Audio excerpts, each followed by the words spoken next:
helps them. And you are from Kuwait. In 2024, Kuwait has done the structuring in a more better way. That example also we have given. So we hope that Pakistan would be brought in FATF grey list, and this is very important. Otherwise, this whole Pakistan is not stopping recruitment of terrorists. Pakistan is not allowing this money to be used. And thirdly, the impact of FATF was this. In 2019 or 18, if you check the last meeting about the grey list in Germany, it was held. Before that meeting, Pakistan was saying Sajid Mir is dead. Now, for people who don't know, Sajid Mir was one of the main conspirators, planners of the 26/11 ghastly terrorist attack which took place in Mumbai. In fact, Sajid Mir was the one who told that Dawood to change his name to David Headley. So, till that time, Pakistan was saying he's dead. But immediately when the FATF meeting was being held, Pakistan came and said he's alive, and our courts have given him a sentence also. So, in Pakistan, people can be dead, people can be alive also.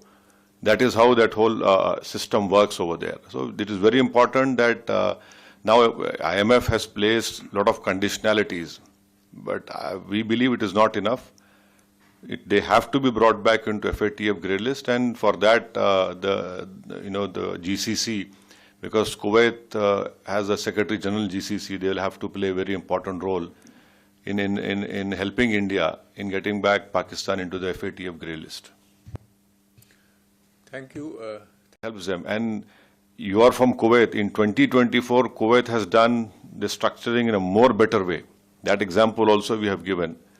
So we hope that Pakistan would be brought in FATF grey list, and this is very important. Otherwise, this whole Pakistan is not stopping recruitment of terrorists. Pakistan is not allowing this money to be used. And thirdly, the impact of FATF was this. In 2019 or 18, if you check the last meeting about the grey list in Germany, it was held. Before that meeting, Pakistan was saying Sajid Mir is dead.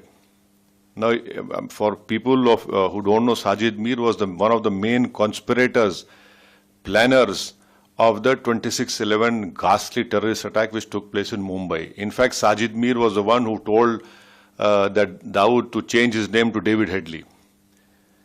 So, till that time, Pakistan was saying he's dead. But immediately when the FATF meeting was being held, Pakistan came and said he's alive, and our courts have given him a sentence also. So, in Pakistan, people can be dead, people can be alive also. That is how that whole system works over there. So, it is very important that now IMF has placed a lot of conditionalities, but we believe it is not enough. They have to be brought back into FATF grey list, and for that, the GCC, because Kuwait has a Secretary General GCC, they will have to play a very important role in helping India in getting back Pakistan into the FATF grey list. Thank you.